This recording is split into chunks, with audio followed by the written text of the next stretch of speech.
Chapter 7.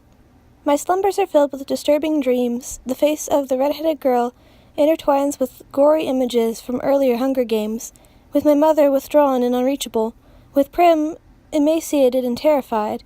I bolt up screaming for my father to run as the mind explodes into a million deadly bits of light. Dawn is breaking through the windows. The Capitol has a misty, haunted air. My head aches, and I must have bitten into the side of my cheek in the night. My tongue probes the ragged flesh, and I taste blood. Slowly, I drag myself out of bed and into the shower. I arbitrarily punch buttons on the control board and end up hopping from foot to foot as alternating jets of icy cold and steaming hot water assault me.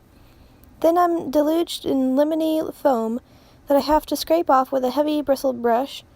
Oh well, at least my blood is flowing. When I'm dried and moisturized with lotion, I find an outfit has been left for me at the front of the closet. Tight black pants, a long-sleeved burgundy tunic, and leather shoes. My hair in the single braid down my back. This is the first time since the morning of the reaping that I resemble myself. No fancy hair and clothes, no flaming capes, just me, looking like I could be headed for the woods. It calms me. Hamish didn't give us an exact time to meet for breakfast, and no one has contacted me this morning, but I'm hungry, so I head down to the dining room, hoping there will be food. I'm not disappointed. While the table is empty, a long board off to the side has been laid with at least 20 dishes. The young man, in Avix, stands at attention by the spread. When I ask if I can serve myself, he nods assent. I load a plate with eggs, sausage, batter cakes covered in thick orange preserves, slices of pale purple melon. As I gorge myself, I watch the sun rise over the Capitol. I have a second plate of hot grain smothered in beef stew. Finally, I fill a plate with rolls and sit at the table, breaking off bits and dipping them into the hot chocolate, the way Peeta did on the train. My mind wanders to my mother and Prim. They must be up. My mother getting their breakfast of mush, Prim milking her goat before school. Just 2 mornings ago I was home. Can that be right? Yes, just 2. And now how empty the house feels, even from a distance. What did they say last night about my fiery debut at the games?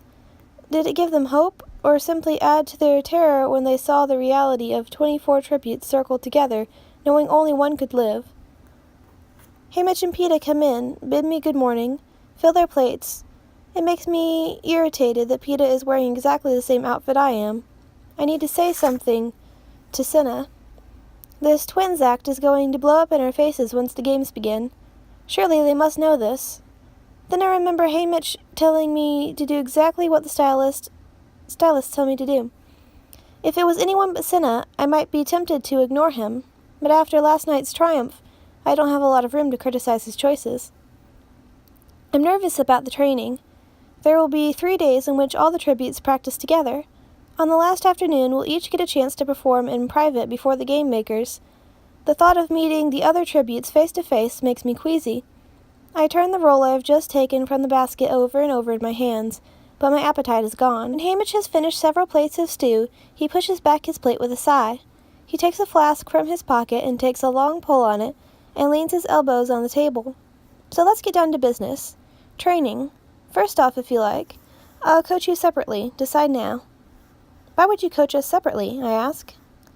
Say if you had a secret skill you might not want the others to know about, says Hamish.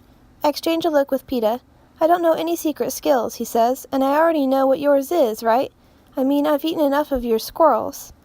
I never thought about Peeta eating the squirrels I shot. Somehow I always pictured the baker quietly going off and frying them up for himself, not out of greed, but because town families usually eat expensive butcher meat, beef and chicken and horse. You can coach us together, I tell Hamish. Peeta nods. All right, so give me some idea of what you can do, says Hamish. I can't do anything, says Peeta, unless you count baking bread. Sorry, I don't. Katniss, I already know you're handy with a knife, says Hamish. Not really, but I can hunt, I say, with a bow and arrow. And you're good? Asks Hamish. I have to think about it. I've been putting food on the table for 4 years. That's no small task. I'm not as good as my father was, but he'd had more practice. I have better aim than Gale, but I've had more practice. He is a genius with traps and snares. I'm all right, I say. She's excellent, says Peta. My father buys her squirrels. He always comments on how the arrows never pierce the body. She hits every one in the eye. It's the same with the rabbits she sells the butcher. She can even bring down deer. This assessment of my skills from Peta takes me totally by surprise. First, that he ever noticed. Second, that he's talking me up. What are you doing? I ask him suspiciously. What are you doing? If he's going to help you, he has to know what you're capable of. Don't underrate yourself, says Peta. I don't know why, but this rubs me the wrong way. What about you? I've seen you in the market. You can lift 100-pound bags of flour, I snap at him. Tell him that. That's not nothing. Yes, and I'm sure the arena will be full of bags of flour for me to chuck at people. It's not like being able to use a weapon. You know it isn't, he shoots back. He can wrestle, I tell Hamish. He came in second at our school competition last year, only after his brother. What use is that? How many times have you seen someone wrestle to death? Says Peta in disgust. There's always hand-to-hand combat. All you need is to come up with a knife, and you'll at least stand a chance. If I get jumped, I'm dead. I can hear my voice rising in anger. But you won't. You'll be living up in some tree, eating raw squirrels and picking off people with arrows. You know what my mother said to me when she came to say goodbye? As if to cheer me up, she said, maybe District 12 will finally have a winner. Then I realized she didn't mean me. She meant you, burst out Peta. Oh, she meant you, I said with a wave of dismissal. She said she's a survivor, that one. She is, says Peta. That pulls me up short. Does Mother really say that about me? Did she rate me over her son? I see the pain in Peta's eyes and know he isn't lying. Suddenly, I'm behind the bakery, and I can feel the chill of the rain running down my back, the hollowness in my belly. I sound 11 years old when I speak, but only because someone helped me.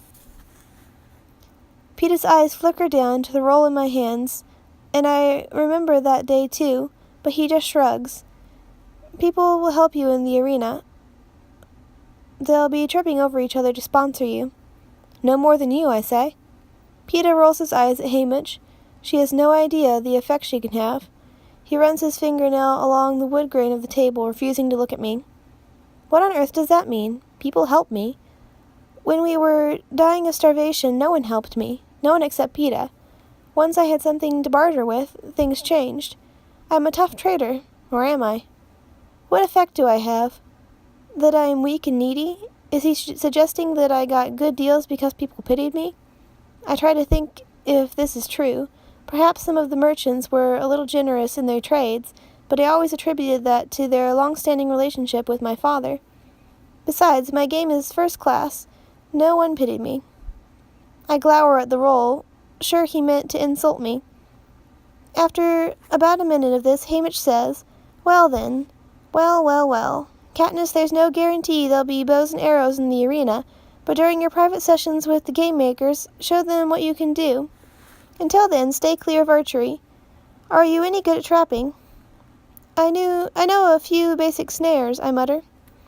That may be significant in terms of food, says Hamish. And Peta, she's right. Never underestimate strength in the arena. Very often, physical power tilts the advantage to a player.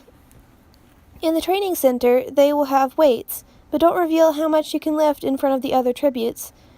The plan's the same for both of you. You can go to group training, spend the time trying to learn something you don't know, throw a spear, swing a mace, learn to tie a decent knot.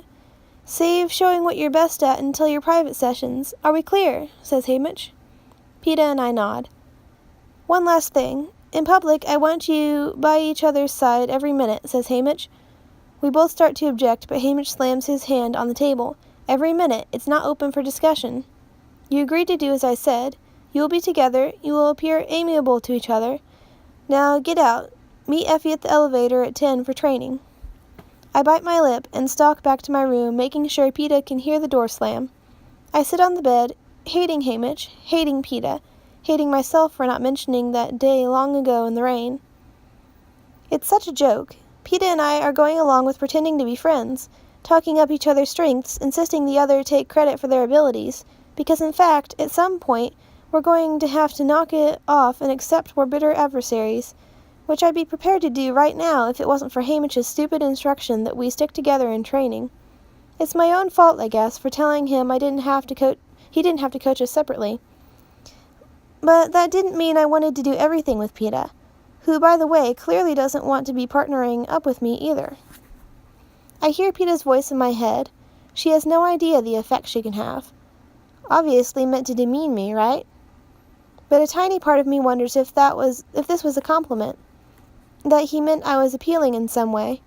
It's weird how much he's noticed me, like the attention he's paid to my hunting, and apparently I have not been as oblivious to him as I imagined either. The flower, the wrestling, I've kept track of the boy with the bread. It's almost 10. I clean my teeth and smooth back my hair again.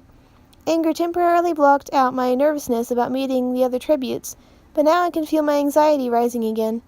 By the time I meet Effie and Peta at the elevator, I catch myself biting my nails. I stop at once. The actual training rooms are below ground level of our building. With these elevators, the ride is less than a minute. The doors open into an enormous gymnasium filled with various weapons and obstacle courses. Although it's not yet 10, we're the last ones to arrive. The other tributes are gathered in a tense circle. They each have the cloth square with their district number on it pinned to their shirts. Well, someone pins the number 12 on my back. I do a quick assessment. Peta and I are the only two dressed alike. As soon as we join the circle, the head trainer, a tall athletic woman named Atala, steps up and begins to explain the training schedule. Experts in each skill will remain at their stations. We will be free to travel from area to area as we choose, per our mentor's instructions. Some of the stations teach survival skills, others fighting techniques. We are forbidden to engage in any combative exercise with another tribute. There are assistants on hand if we want to practice with a partner. When Atala begins to read down the list of the skill stations, my eyes can't help flitting around to the other tributes. It's the first time we've been assembled. On level ground, in simple clothes.